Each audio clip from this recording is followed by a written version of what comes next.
Today in Portland, Oregon, a federal judge has issued a ruling that's sure to make waves. Trump's attempt to deploy the National Guard here has been blocked.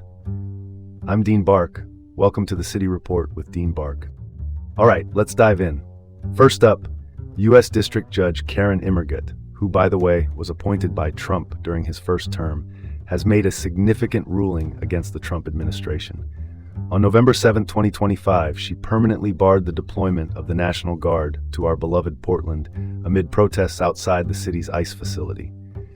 This all started when the Oregon government filed a lawsuit on September 28th, challenging the federalization of National Guard troops. Fast forward to early October, and we saw a brief deployment of troops here. Immergut issued a temporary restraining order on November 2nd, which has now become a permanent injunction. Governor Tina Kotek and other Oregon leaders are celebrating what they see as a victory for state rights. Governor Kotek, who opposed the federal deployment from the start, emphasized the importance of facts over political whims. Now that's worth discussing. Judge Immergut's ruling is a crucial reminder of the judiciary's role in maintaining the balance of power. Moving on. Next up, we have a rather striking story. Portland activist Paul Reed, who recently returned home, shared his experience after being detained in Israel. Reed was part of the global Sumud flotilla, an effort to breach the Gaza blockade. Unfortunately for him and the other activists, the Israeli military intercepted their boat. Reed was detained in Ketziot prison, which has a reputation for its harsh conditions. Think summer camp, but in the middle of a desert and without the fun. He recounted the mistreatment he faced, but was quick to highlight that Palestinians face far harsher, prolonged conditions in the same system. His account serves as a stark reminder of the broader human rights challenges in the Israeli-Palestinian conflict. It's a complex issue, but one that certainly calls for our attention. Let's transition to this. Portland City Hall has seen some drama as the independent police review staff began a 3-day strike over job security concerns.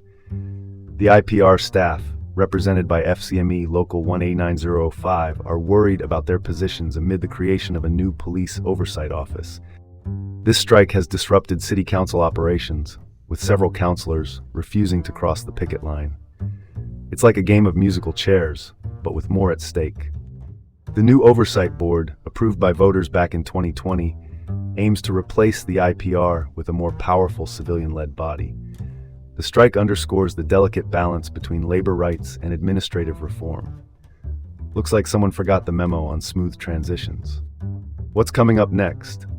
The City Council's decision to withhold approval of a $6 million settlement related to the Oregon bike bill is stirring the pot.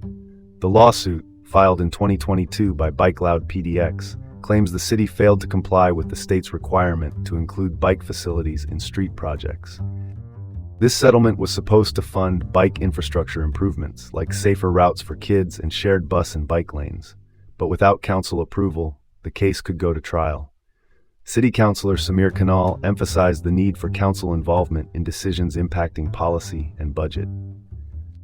City Council's intervention suggests a need for greater transparency in policy-related settlements.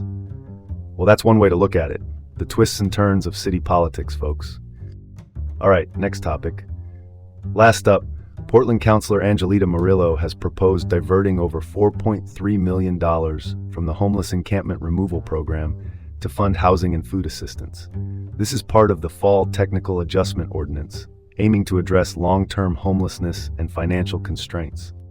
The city is legally required to maintain a $3 million budget for the Impact Reduction Program due to a 2022 ADA-related lawsuit. But with recent federal cuts to SNAP and other benefits, Murillo's proposal signals a necessary shift towards addressing root causes of homelessness. The City Council will vote on this proposal on November 12th. Let's hope they have their thinking caps on. And that's where we'll leave it. I'm Dean Bark, signing off.